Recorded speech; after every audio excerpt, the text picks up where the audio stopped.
皆さんこんにちは。リトルビーガーデンのみーこです。12月のベランダ多肉はまだ寒冷紗がしてあります。この寒冷紗1枚ではベランダの多肉たちの寒さ対策には少し物足りなさがあるので、今日は寒冷紗を外してこのビニールシートをベランダにセットしていこうと思います。ちなみに今回使用しているビニールシートはこの UV クリスタル糸入りシート。このシートは紫外線にも強いということで、日当たりの良い我が家にはぴったり。長さは 1.7×3.5 メートル。このベランダにはちょうどいい長さです。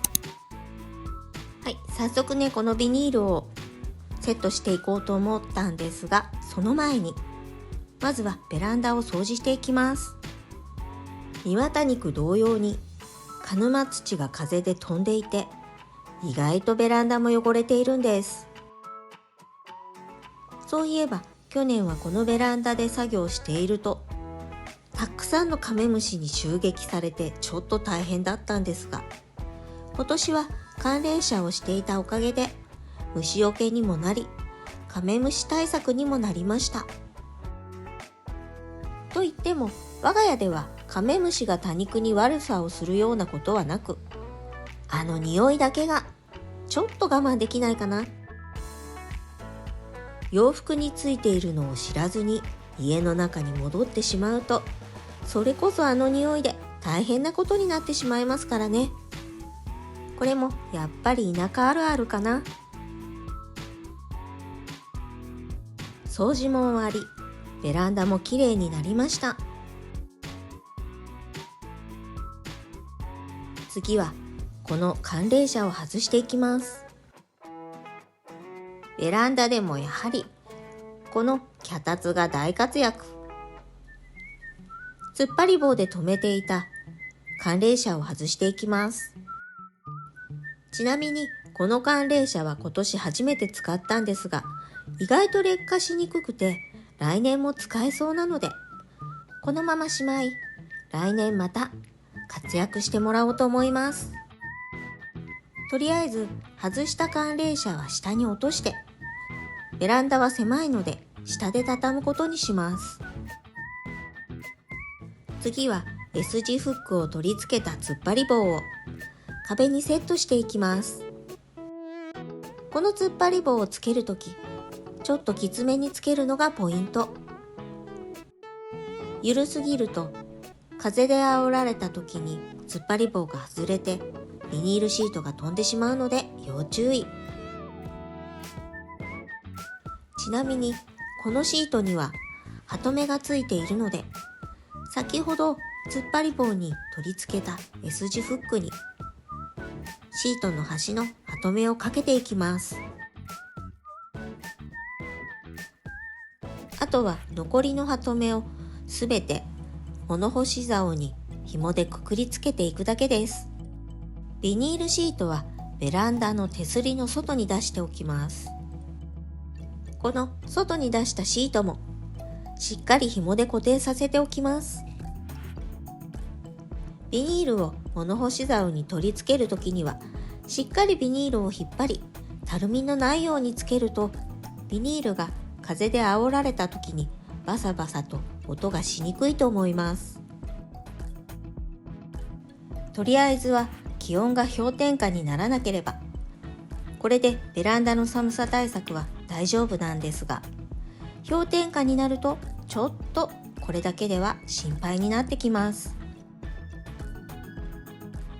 そんな時いつも大活躍してくれるのがこの100均の不織布シートです。これあると便利なんですよね。これは4メートルのものを購入したんですが、ちょっと長さが長かったので半分に折りたたんで端をミシンで縫ってあります。このひと手間で多肉に不織布をかけるとき扱いやすくなりました。そして2枚重ねになっているため暖かさも倍増です。これでもまだ寒さ対策にはちょっと頼りないかなって思うときには、こんなプチプチのシートを多肉の上にかけたりもしています。それでもまだ心配な時には使わなくなったカーテンなどをその上にさらにかけるようにしています。広島も明日からは寒くなるようなので、早めの寒さ対策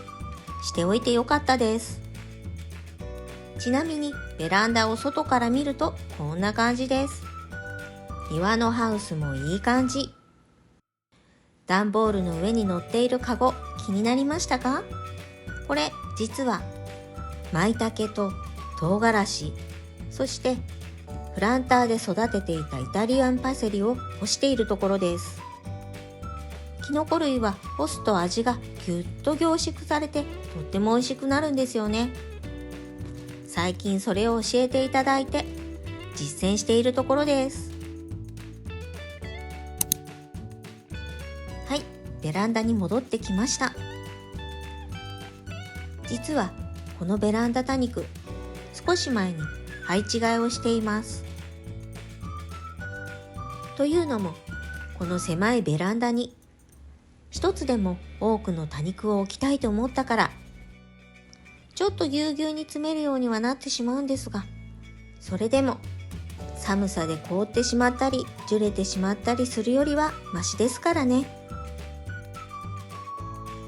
そして少し前に植え替えしたアリエル、やはり成長点がおかしなことになっているのはそのままです。植え替えしたブルーエルフも小株がたくさんついていて、これはまた春に植え替えしてあげたいな。アメージンググレースも鉢いっぱい。このピンクチップスも鉢から葉が飛び出しています。そして多頭のアミスター、この子も胴切りして可愛く育てていきたいです。このコルテスも葉がピンク色に紅葉してきましたね。この大きくなったカンテも鉢増ししてあげたいので、可愛い鉢をたくさん購入しています。その鉢のご紹介もまだしていませんね。次回はその購入した可愛い鉢をご紹介していこうと思います。チャンネル登録まだだよっていう方は、この機会にぜひチャンネル登録していってくださいね。ベランダ多肉も紅葉が進み、見ているだけで本当に楽しいです。多肉の紅葉は去年と同じになるとは限らなくて、その時の土の状態や肥料の入り具合でまた紅葉の色も変わってきて、毎年少し違った紅葉が楽しめたりするのも面白いんですよね。このアメージンググレースのようにベランダでの育ち方と庭での育ち方ではだいぶ差が出るような多肉も面白いですよね。多肉を育てているといろいろな発見があります。そして寒さ対策どうしようと思っていたのが、このリンゴ箱の空き箱で作ったプランターの足のところに置いてある葉ざしっこちゃんたちです。この多肉にはビニールシートをかけるか、不織布をかけて寒さ対策をするか、ちょっと悩んでいたんですけど、ベランダにまだ多肉を置くスペースが少しあるので、ベランダに持っていくことにしました。そしてこのセダムたちもビニールハウスには入らないので、これもベランダに一緒に持っていくことにします。先ほどの庭多肉のトレイ2つをベランダに持って上がってきました。この狭いスペースに多肉のトレイが11枚並んでいます。もうすでに足の踏み場もないほど多肉のトレイがたくさん並んでいるので、お世話の時にひっくり返さないように注意してお手入れしたいと思っています。って言いつつもちょっとね心配なので笑いが出てしまいましたが、ということで今日の動画はベランダ多肉の寒さ対策に寒冷紗を外してビニールシートをかけていきました。そして庭多肉もベランダに避難させて冬越ししたいと思います。この動画が良かったなって思っていただけたら、高評価とチャンネル登録をよろしくお願いします。今日も最後までご視聴ありがとうございました。それでは次の動画でお会いしましょう。またね。